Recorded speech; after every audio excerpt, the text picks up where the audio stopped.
Então surgiu outro cavalo, um vermelho ardente. Seu cavaleiro recebeu poder para tirar a paz da terra e fazer com que as pessoas se matassem umas às outras. A ele foi dada uma grande espada. Apocalipse 6, versículo 4. Este cavalo e seu cavaleiro têm a capacidade de causar estragos globais através do uso de armas de destruição em massa. Este julgamento, por mais horrível que seja, será apenas o início das dores de parto, ou os primeiros sinais da ira de Deus, e passará rapidamente. Quando o Cordeiro abriu o terceiro selo, ouvi a terceira criatura vivente dizer: Vem. Eu olhei, e diante de mim estava um cavalo preto. Seu cavaleiro estava segurando um par de balanças em sua mão. Apocalipse 6, versículo 5. O cavalo preto simboliza a fome, como indicado em Lamentações 5, versículos 8 a 10. O conflito mundial devastará o suprimento de alimentos, resultando em fome generalizada em todo o mundo. Então, ouvi o que parecia ser uma voz entre as 4 criaturas viventes, dizendo: 2 quilos de trigo por um dia de salário, e 6 quilos de cevada por um dia de salário, e não danifiques o óleo e o vinho. Apocalipse 6, versículo 6. O óleo e o vinho, embora possam não ser afetados pela fome, de repente se tornarão luxos que devem ser protegidos a todo custo. Isso sugere uma economia tão frágil que até mesmo os itens mais básicos se tornarão caros e escassos. Quando o Cordeiro abriu o 4º selo, ouvi a voz da 4ª criatura vivente dizer: Vem. Olhei, e diante de mim estava um cavalo pálido. Seu cavaleiro se chamava Morte, e o Hades o seguia de perto. Apocalipse 6, versículo 8. Eles receberam poder sobre 1/4 da terra para matar pela espada, fome e praga, e pelas feras da terra. Este cavaleiro mata 25% dos habitantes do mundo, o que é um número significativo. A maioria dos cristãos concorda que os tempos do fim serão marcados pelo aumento do mal, pelo surgimento de um governo e líder mundial e pelo derramamento da ira de Deus sobre um mundo rebelde e moralmente falido. Jesus Cristo não retornará para estabelecer seu reino na terra até que a ira de Deus tenha sido completamente gasta. Em Apocalipse 6 a 22, João descreve em detalhe os julgamentos que recairão sobre a terra, um período que Jesus se referiu como uma grande tribulação. Mateus 24, versículo 21. João, então, entra em detalhes sobre os 7 selos encontrados na parte de trás de um pergaminho na mão de Deus. Apocalipse 5, versículo 1. Diferentes julgamentos recaem sobre a terra, à medida que o Cordeiro, que é Jesus, abre os selos. Além disso, quando os selos são abertos, vemos uma série de eventos catastróficos que se desenrolam, cada um mais terrível que o anterior, culminando no retorno de Cristo e no estabelecimento de seu reino eterno. Essas visões apocalípticas servem não apenas como um aviso sobre o que está por vir, mas também como um chamado à ação para os cristãos. Eles são lembretes de que devemos estar espiritualmente preparados e ativos em nossa fé, não apenas esperando passivamente pelo fim dos tempos, mas também participando ativamente da obra redentora de Deus no mundo. Cada vez que um selo é rompido, as criaturas viventes ao redor do trono gritam: Vem e vê! E cavalos aparecem. Em Apocalipse 8 e 9, João descreve um tempo próximo ao fim do mundo, quando anjos tocam 7 trombetas. Cada trombeta anuncia a chegada de um novo ciclo de julgamento sobre as pessoas da terra. As 7 trombetas são descritas em Apocalipse 8 e 9 e também em Apocalipse 11, versículos 15 a 19. As trombetas representam desastres e são o conteúdo do 7º selo de julgamento, Apocalipse 8, versículos 1 a 5. E o anjo pegou o incensário, encheu-o com fogo do altar e o lançou sobre a terra. E houve vozes e trovões e relâmpagos e um terremoto. Os julgamentos anunciados pelas 7 trombetas ocorrerão durante o período da tribulação no fim do mundo. 7 anjos que estão na presença de Deus recebem 7 trombetas, que serão usadas para desencadear outro ciclo de julgamento. A primeira trombeta. Quando o primeiro anjo toca sua trombeta, o mundo inteiro é envolto em granizo e fogo misturado com sangue. Apocalipse 8, versículo 7. Este flagelo destrói 1/3 das árvores do mundo e consome toda a grama. Este julgamento tem alguma semelhança com a 7ª praga do Egito. Êxodo 9, versículos 23 e 24. A 2ª trombeta. O 2º anjo toca sua trombeta, e algo como um grande monte em chamas é lançado ao mar. 1/3 do mar se transforma em sangue. 1/3 das criaturas do mar morre, e 1/3 dos navios é destruído. Apocalipse 8, versículo 9. Este julgamento é semelhante, de certa forma, à primeira praga no Egito. Êxodo 7, versículos 20 e 21. A 3ª trombeta. O 3º anjo toca sua trombeta, e uma grande estrela, ardendo como uma tocha, cai do céu sobre 1/3 dos rios e nas fontes das águas. O nome da estrela é Absinto. 1/3 das águas se torna amargo, e muitas pessoas morrem por causa das águas que se tornaram amargas. Apocalipse 8, versículos 10 e 11. O absinto, Artemisia absinthium, é uma planta arbustiva conhecida por sua extrema amargura e propriedades venenosas. A 4ª trombeta. O 4º anjo toca sua trombeta, e 1/3 do sol é atingido, 1/3 da lua e 1/3 das estrelas, de modo que 1/3 dele se escurece. 1/3 do dia fica sem luz, assim como 1/3 da noite. Apocalipse 8, versículo 12. Enquanto eu observava, ouvi uma águia que voava no meio do céu gritar em alta voz: Ai, ai, ai dos habitantes da terra, por causa do som das trombetas que os 3 outros anjos estão prestes a tocar. Apocalipse 8, versículo 13. A 4ª das 7 trombetas traz mudanças nos céus. 1/3 do sol, da lua e das estrelas é atingido, fazendo com que 1/3 deles se escureça. Este é um sinal poderoso e perturbador, não apenas para o mundo natural, mas também para a ordem cósmica. A escuridão que se segue é tanto literal quanto simbólica, representando a escuridão espiritual que cobrirá a terra. Esses julgamentos são uma chamada à ação e ao arrependimento. Eles servem como um aviso severo para a humanidade sobre a necessidade de se voltar para Deus, antes que seja tarde demais. A série de trombetas também serve para preparar o mundo para os julgamentos ainda mais severos que estão por vir, conforme descrito nos capítulos subsequentes do livro do Apocalipse. Após o julgamento da 4ª trombeta, João observa um aviso especial dado por uma águia voando pelo ar. Esta águia grita em alta voz: Ai, ai, ai dos habitantes da terra, por causa do som das trombetas que os outros 3 anjos estão prestes a tocar. Apocalipse 8, versículo 13. Por essa razão, as trombetas 5ª, 6ª e 7ª são referidas como 3 ais. 5ª trombeta. O 5º anjo tocou sua trombeta, e eu vi uma estrela que havia caído do céu na terra. A estrela foi dada a chave do poço do abismo. Quando ele abriu o abismo, subiu fumaça dele como a fumaça de uma fornalha gigantesca.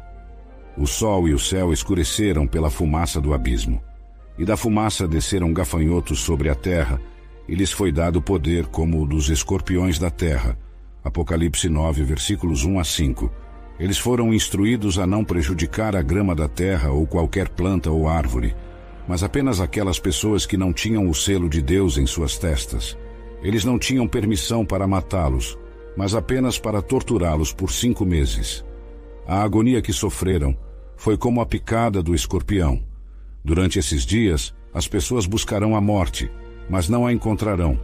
Desejarão morrer, mas a morte os evitará. Apocalipse 9, versículo 6. O primeiro ai passou, 2 outros ais ainda estão por vir. O flagelo começa com a queda de uma estrela do céu, que é dada a chave do poço do abismo. Esta estrela é muito provavelmente um anjo caído. Ele abre o abismo, liberando uma horda de gafanhotos com poder semelhante ao dos escorpiões. Os gafanhotos não tocam na vida vegetal da terra. Em vez disso, vão direto para aquelas pessoas que não têm o selo de Deus em suas testas. Apocalipse 9, versículo 4. Os gafanhotos são descritos em termos incomuns. Parecem cavalos preparados para a batalha. Usam algo parecido com coroas de ouro, e seus rostos são vagamente humanos. Eles têm cabelo que parece cabelo de mulher, e dentes que parecem dentes de leão. O som de suas asas é como o troar de muitos cavalos e carros de guerra correndo para a batalha. Eles têm couraças como couraças de ferro. Eles têm ferrões em suas caudas, assim como os escorpiões. O nome Abaddon significa lugar de destruição em hebraico, e Apollyon literalmente significa o destruidor em grego. Sexta trombeta. O sexto anjo tocou sua trombeta, e eu ouvi uma voz vinda dos 4 chifres do altar de ouro, que está diante de Deus. Esta voz diz ao sexto anjo, que tinha a trombeta, para soltar os 4 anjos que estão presos junto ao grande rio Eufrates. Apocalipse 9, versículos 13 e 14. Esses anjos foram preparados para um dia, um mês, um ano, para matar 1/3 da humanidade. Apocalipse 9, versículo 15. A sexta trombeta desencadeia um exército de cavaleiros sobrenaturais que matam 1/3 da humanidade. Este exército é tão grande que o número deles é de 200 milhões. Apocalipse 9, versículo 16. Eles têm couraças de fogo, jacinto e enxofre, e suas cabeças são como cabeças de leões, e de suas bocas saem fogo, fumaça e enxofre. Apocalipse 9, versículo 17. Esses julgamentos são mais do que apenas eventos catastróficos. Eles são manifestações do julgamento divino. Eles servem como um chamado ao arrependimento e à fé em Deus. Aqueles que se recusam a se arrepender de suas obras, mas continuam a adorar ídolos e a seguir práticas demoníacas, mesmo diante desses terríveis julgamentos. Apocalipse 9, versículos 20 e 21. O cenário apocalíptico descrito em Apocalipse não é apenas um futuro distante, mas um aviso sério para a humanidade se voltar para Deus. A urgência desses eventos serve para nos lembrar da necessidade de estarmos espiritualmente preparados e alinhados com a vontade de Deus. A sexta trombeta e o segundo ai anunciam a chegada de mais uma horda demoníaca. Quando a sexta trombeta soa, uma voz do altar de Deus pede a libertação dos 4 anjos que estão presos junto ao grande rio Eufrates. Esses 4 anjos foram mantidos prontos para este momento exato, dia, mês e ano, e são liberados para matar 1/3 da humanidade. Apocalipse 9, versículos 13 a 15. O número das tropas montadas era de 2 vezes 10.000 vezes 10.000. Eu ouvi o seu número. Os cavalos e cavaleiros que vi em minha visão tinham couraças de fogo, jacinto e enxofre. As cabeças dos cavalos eram como cabeças de leões, e de suas bocas saíam fogo, fumaça e enxofre. Apocalipse 9, versículos 16 e 17. 1/3 da humanidade foi morto pelas 3 pragas de fogo, fumaça e enxofre que saíram de suas bocas. O poder dos cavalos estava em suas bocas e em suas caudas. Suas caudas eram como serpentes, tendo cabeças com as quais infligiam ferimentos. Apocalipse 9, versículos 18 e 19. Apesar da severidade e do horror dessas pragas, os sobreviventes na terra ainda se recusam a se arrepender.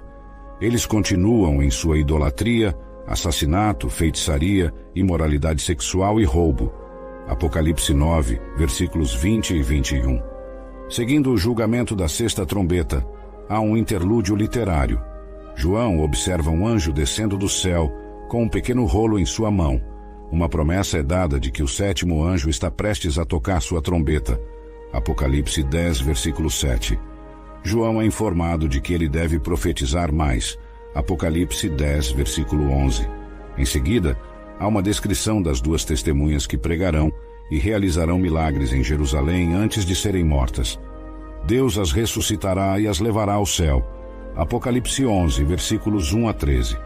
A 7ª trombeta e o 3º ai soam, e há vozes altas no céu proclamando: o reino do mundo se tornou o reino do nosso Senhor e do seu Cristo, e ele reinará para todo o sempre. Apocalipse 11, versículo 15. Os 24 anciãos dizem que chegou a hora de destruir aqueles que destroem a terra. Apocalipse 11, versículo 18. Obviamente, Deus está prestes a concluir tudo de uma vez por todas. Ao som da 7ª trombeta, o templo de Deus é aberto no céu, e dentro do templo foi visto a Arca da Aliança. E houve relâmpagos, vozes, trovões, um terremoto e uma grande saraivada. Apocalipse 11, versículo 19.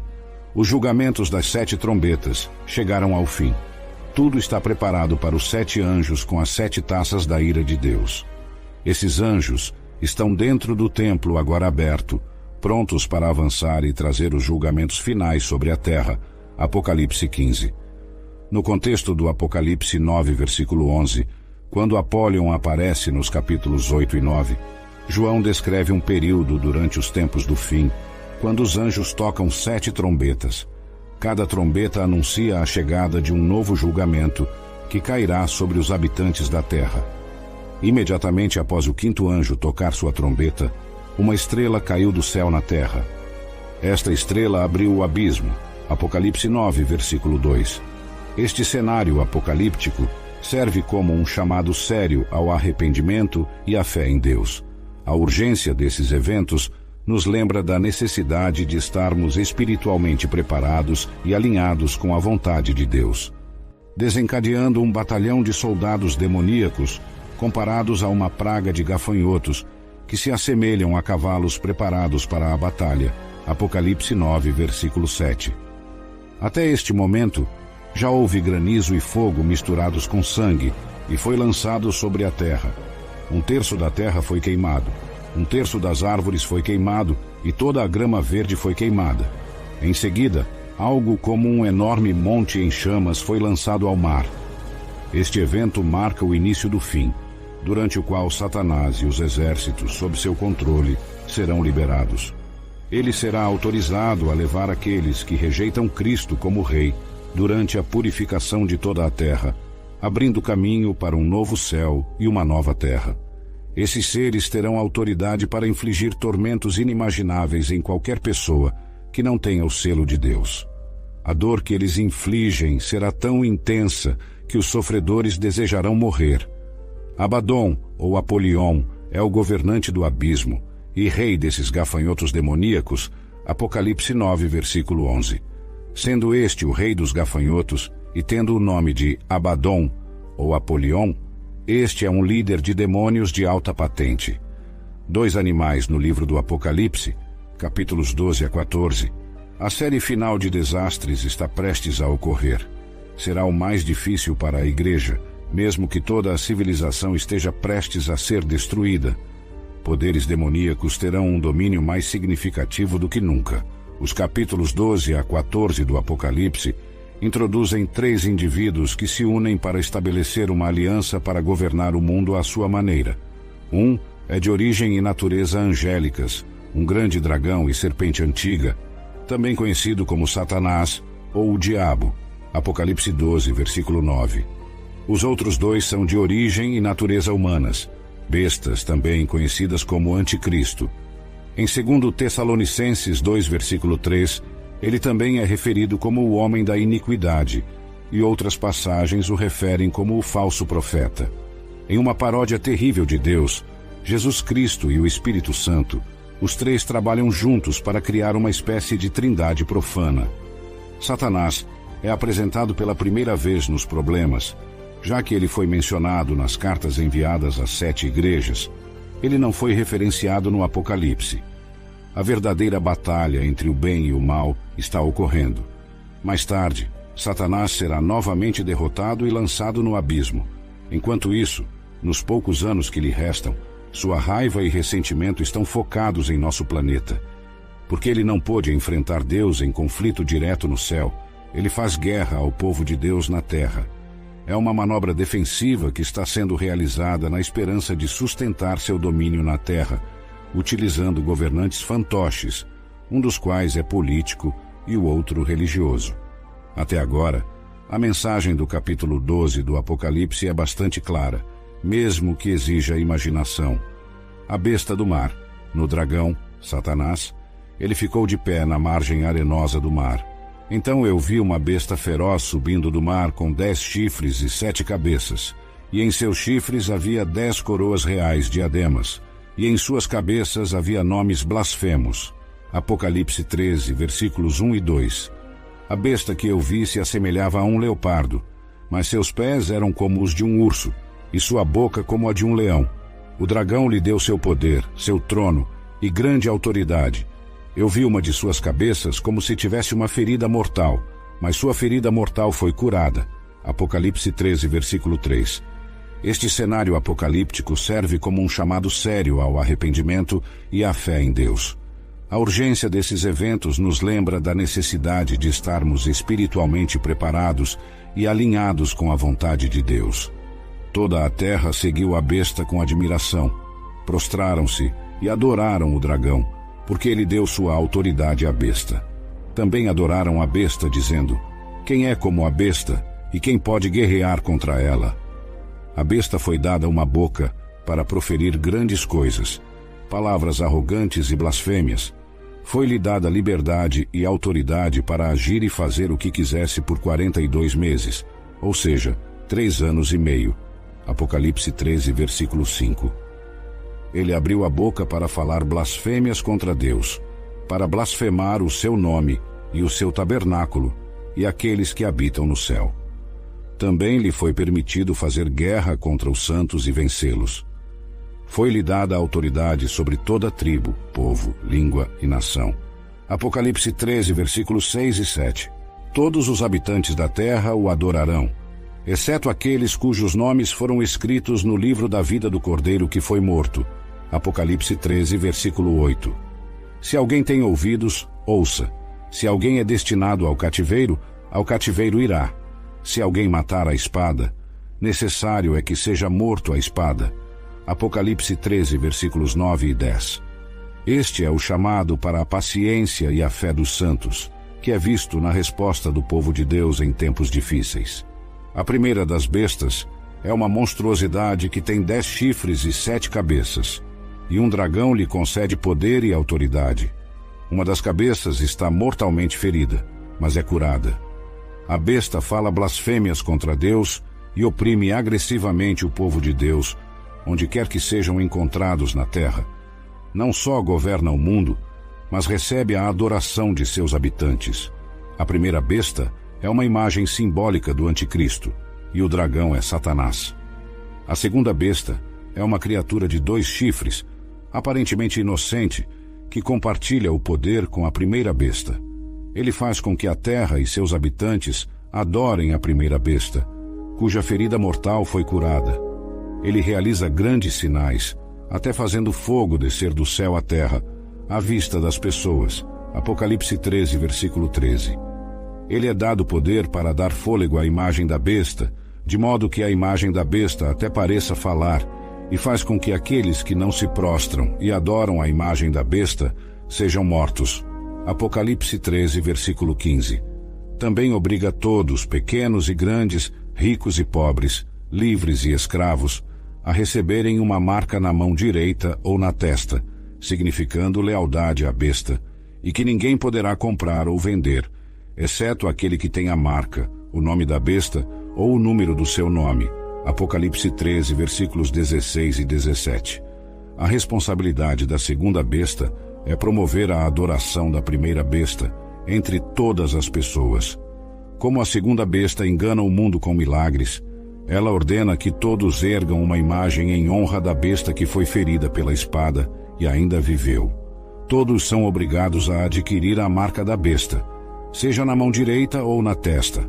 Apocalipse 13, versículos 14 a 17. A segunda besta é uma imagem simbólica do falso profeta. No capítulo 13 do Apocalipse, as 2 bestas fazem sua aparição. A primeira e mais importante é uma pessoa política, especificamente um ditador global que governa todos os subgrupos étnicos conhecidos sob um sistema totalitário. Note que anti, em grego, significa em vez de contra, significando um substituto em vez de um concorrente. O homem da iniquidade, segundo Tessalonicenses 2, versículos 13 e 4, é revelado após uma grande apostasia. Ele se opõe e se exalta acima de tudo o que é chamado Deus.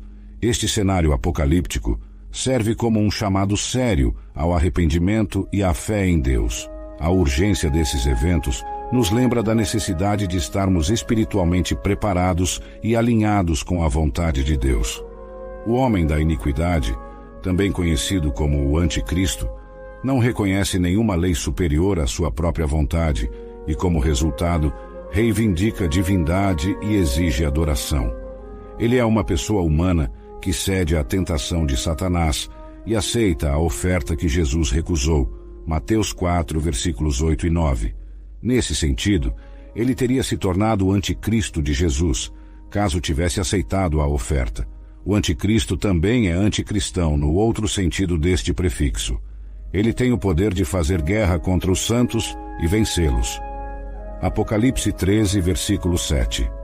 Embora ele os vença temporariamente, os santos o conquistam eternamente por causa do sangue do Cordeiro e da palavra do seu testemunho. Apocalipse 12, versículo 11. Eles não amam suas vidas até o ponto de renunciar à sua fé, mesmo quando confrontados com a morte. Este é um testemunho poderoso da resiliência e da fé inabalável dos seguidores de Cristo em face das adversidades mais terríveis.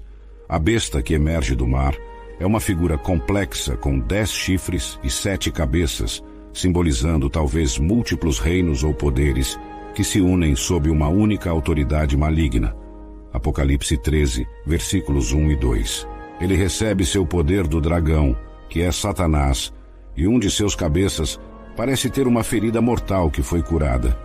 Isso faz com que toda a terra o siga em admiração e adoração, tanto ao dragão quanto à besta. A besta é dada liberdade e autoridade para agir como bem entender, por 42 meses, ou 3 anos e meio, e ele abre sua boca para falar blasfêmias contra Deus, seu nome e seu tabernáculo, e aqueles que habitam no céu. Apocalipse 13, versículos 5 e 6. Ele também é permitido fazer guerra contra os santos e vencê-los, e lhe é dada a autoridade sobre toda tribo, povo, língua e nação.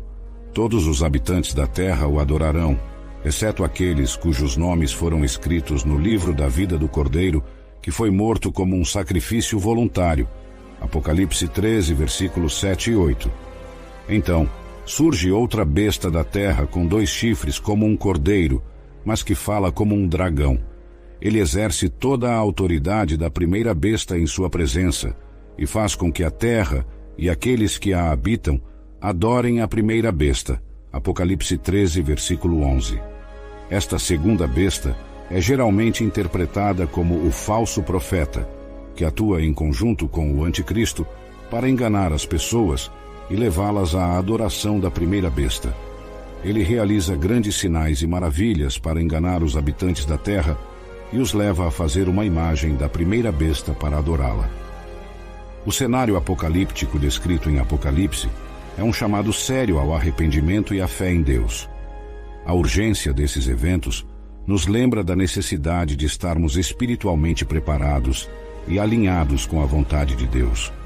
É um alerta para não sermos enganados pelas aparências ou pelas promessas vazias de salvação fora de Cristo. O segundo animal, muitas vezes interpretado como o falso profeta, realiza grandes sinais e maravilhas, até mesmo fazendo fogo cair do céu à vista das pessoas. Apocalipse 13, versículo 13. Ele engana aqueles que habitam a terra com esses sinais, que lhes são dados por Satanás para executar na presença da primeira besta. Ele instrui as pessoas a fazerem uma imagem da primeira besta, que foi ferida mortalmente pela espada e voltou à vida. Ele é dado o poder de dar fôlego à imagem da besta, de modo que ela até parece falar, e faz com que aqueles que não se curvam e adoram a imagem da besta sejam mortos. Apocalipse 13, versículos 14 e 15. Além disso, ele obrigou todos, pequenos e grandes, ricos e pobres, livres e escravos, a receberem uma marca na mão direita ou na testa, significando lealdade à besta. Ninguém poderá comprar ou vender, exceto aquele que tiver a marca, o nome da besta ou o número do seu nome. Apocalipse 13, versículos 16 e 17. As características da primeira besta são semelhantes às de outros animais temíveis, como leopardos, ursos e leões. Ele parece ser de uma federação de governantes políticos que capturaram a atenção do mundo através de uma recuperação surpreendente de uma ferida fatal, muito provavelmente em uma tentativa de assassinato. Durante 42 meses, seu egoísmo blasfemo é transmitido ao mundo. O segundo animal fortalece sua posição como um colega religioso com poder sobrenatural, que direciona a adoração do mundo para seu superior. Seus milagres, como ordenar que o fogo caia do céu e as imagens do ditador falem, enganarão as nações. Seu golpe mestre não será sua exibição de milagres, mas seu domínio dos mercados. Apenas aqueles que carregam um número especial em uma parte visível de seu corpo, mão ou testa, serão autorizados a negociar, e o número só será marcado naqueles que se envolvem em idolatria imperial. Judeus e cristãos, portanto, serão excluídos de todo o comércio, mesmo na eventualidade da compra de necessidades básicas da vida. O número 666 é o nome codificado do ditador. A sessão sobre essa besta conclui com uma profecia. Se alguém tem ouvidos, ouça. Apocalipse 13, versículo 9. Aqui está um chamado para a resistência e a fé dos santos. O mundo está se preparando para a adoração da besta, honrando a besta. Os cristãos não farão isso, e o sofrimento virá dessa decisão. Não podemos permitir que nossa adoração seja vinculada à política deste mundo. Nossa esperança está em Deus. Mesmo nas circunstâncias mais difíceis, Deus encoraja seu povo a manter a firmeza. A história que estamos lendo atualmente descreve um regime cuja política oficial é fazer guerra e matar cristãos. Devemos ser fiéis a Deus, não importa quais obstáculos estejam contra nós. Se somos perseguidos, devemos resistir por Cristo. Se estamos confortáveis, devemos resistir por Cristo. Sejamos fiéis em tempos de prosperidade e em tempos de perseguição. Este cenário apocalíptico é um chamado sério ao arrependimento e à fé em Deus. É um alerta para não sermos enganados pelas aparências ou pelas promessas vazias de salvação fora de Cristo. É um chamado à vigilância e à fidelidade, independentemente das circunstâncias. Todos nós temos números específicos que nos chamam a atenção. Este número pode ser o de seu atleta favorito ou sua data de nascimento. No entanto, um certo número encontrado no Apocalipse tem intrigado muitas pessoas por muitos anos, e este é a marca da besta. A marca da besta aparece no Apocalipse e é referida como a marca da besta, porque é trazida à existência por um homem que é referido como a besta. O Apocalipse está repleto de linguagem gráfica. Através do uso contínuo de símbolos, podemos visualizar o que de outra forma seria inatingível. Deve ser fortemente enfatizado que isso é destinado a ajudar nossa compreensão, não a prejudicá-la. Muitos indivíduos usaram a natureza altamente simbólica do livro do Apocalipse para negligenciar ou até mesmo descartar sua instrução, como se os símbolos fossem vagos demais para transmitir uma mensagem clara. Isso definitivamente não é o caso, como é evidente quando são listadas em 4 categorias. Algumas são óbvias em seu significado. O dragão ou serpente é o diabo, o lago de fogo é o inferno, o grande trono branco é o assento de julgamento do Senhor. Algumas são explicadas no contexto. As estrelas são anjos, os castiçais são igrejas, os selos, trombetas e taças são desastres. 6 selos e 6 trombetas já passaram, e a última série de desastres está prestes a acontecer, de acordo com as passagens bíblicas em Apocalipse 16, versículo 2 e 19, versículo 20. A marca da besta é um símbolo que distingue aqueles que adoram a besta que sai do mar. Apocalipse 16, versículo 2. O primeiro anjo foi e derramou sua taça sobre a terra, e chagas malignas e dolorosas atingiram as pessoas que tinham a marca da besta e que adoravam a sua imagem. O Apocalipse nos mostra a estratégia econômica da primeira e da segunda besta. Apocalipse 13, versículos 16 e 17. Ele obrigou todos, pequenos e grandes, ricos e pobres, livres e escravos, a receberem uma marca na mão direita ou na testa, significando lealdade à besta. Ninguém poderá comprar ou vender, exceto aquele que tiver a marca, o nome da besta ou o número do seu nome. Essa marca é necessária para participar da economia, e aqueles sem ela não poderão comprar ou vender nada. Apenas aqueles que carregam um número especial em uma parte visível de seu corpo, mão ou testa, serão autorizados a negociar. E o número só será marcado naqueles que se envolvem em idolatria imperial. O número 666 é o nome codificado do ditador, o número do seu nome. Este era um conceito comum no mundo antigo. Em grego e hebraico, as letras eram atribuídas a um valor numérico, como A igual a 1, B igual a 2, e assim por diante. Usando esse método, muitos candidatos para o anticristo foram sugeridos, como Napoleão, Mussolini, Stalin e outros. Apocalipse 13, versículo 18 diz: Aqui está a sabedoria. Aquele que tem entendimento, calcule o número da besta, pois é número de homem. Ora, esse número é 666. O uso de números como símbolos é muito comum. O livro do Apocalipse tem um grande número de setes, incluindo estrelas, castiçais, lâmpadas, selos, trombetas e taças. É o número redondo da Bíblia, o completo, a figura perfeita. 12 está associado ao povo de Deus, suas tribos e os novos, seus apóstolos. 24 os reúne. 1000 é o maior número. 666 é o que mais chama a atenção. Em resumo, o número 666 não é apenas um número que chama a atenção, mas um símbolo carregado de significados e implicações. Ele serve como um lembrete vívido das forças espirituais em jogo e do julgamento iminente que aguarda aqueles que se alinham com as forças do mal. É um chamado à vigilância e à fidelidade, independentemente das circunstâncias. O número é composto de 6, uma figura que sempre alude à incapacidade dos seres humanos de alcançar o 7, que representa a perfeição completa, como uma pista para a identidade do último ditador mundial, antes de Jesus reinar por 1000 anos, em latim, 1 milênio. É significativo que 666 seja o total de todos os numerais romanos, exceto 1. Uma coisa é clara: ele ficará aquém da perfeição. A palavra caragma, no antigo idioma grego, refere-se a uma marca, mas não é comumente associada a pessoas. Assim, alguns interpretam como uma marca simbólica. No entanto, a ideia de uma marca física ser necessária para comprar ou vender não é impossível e poderia ser prática. A tecnologia para dar às pessoas uma marca que as habilite a comprar e vender na economia eletrônica está disponível. Existem muitas maneiras diferentes de isso acontecer, e tais programas são propostos e testados constantemente. Uma marca na mão direita ou na testa. Satanás não é um ser criativo. Tudo o que ele pode fazer é imitar Deus. Não nos surpreende descobrir que isso também é uma paródia satânica de algo que Deus fará. Imita a marca de Deus sobre seu povo.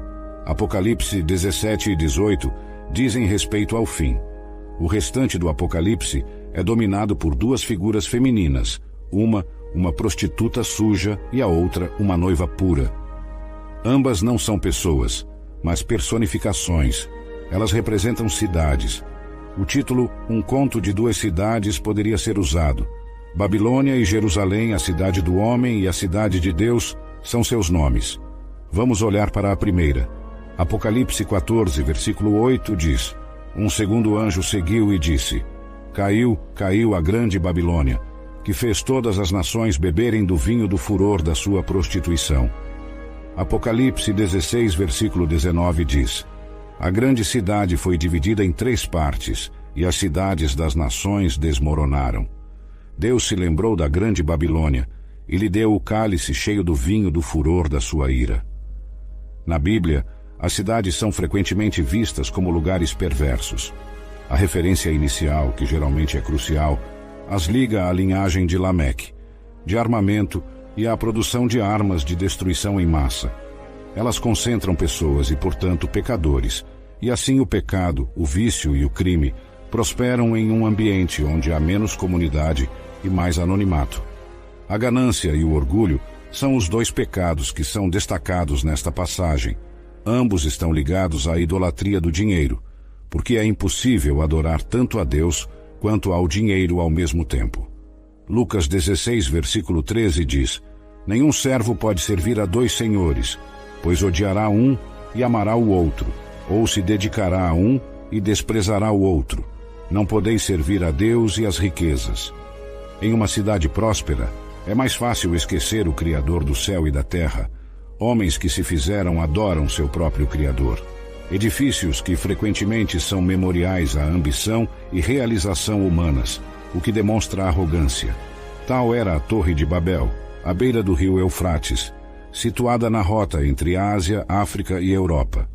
Foi fundada no conceito de que a força é o direito, que os mais aptos sobrevivem. Por Nimrod, o poderoso caçador de animais e guerreiro entre os homens, a torre deveria ser o edifício mais alto feito pelo homem, como uma poderosa declaração, tanto para os homens quanto para Deus. A intenção expressa era fazer um nome para si mesmos. Gênesis 11, versículo 4, NVI, diz: Então disseram, vinde, edifiquemos para nós uma cidade e uma torre, cujo cume toque nos céus, e façamos para nós um nome, para que não sejamos espalhados sobre a face de toda a terra. Deus julgou essa presunção, concedendo aos seus habitantes o dom das línguas, mas a remoção simultânea de sua fala comum trouxe um caos ininteligível, de onde derivamos o verbo confundir. Note que no Pentecostes isso não aconteceu, pois o mesmo dom trouxe unidade.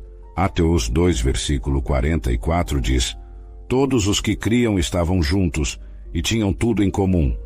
Quando Nabucodonosor, um tirano brutal que matava bebês, animais e até árvores ao conquistar novos territórios, essa cidade se tornou a sede de um grande e forte reino. Em resumo, a Bíblia nos oferece uma visão complexa e multifacetada do fim dos tempos, cheia de simbolismo e significado. Ela nos adverte sobre os perigos do materialismo, da idolatria e da arrogância humana, ao mesmo tempo que nos chama à fidelidade e à vigilância em nossa caminhada com Deus. É um chamado para não nos perdermos nas tentações deste mundo, mas para mantermos nossos olhos fixos na promessa da eternidade com Deus.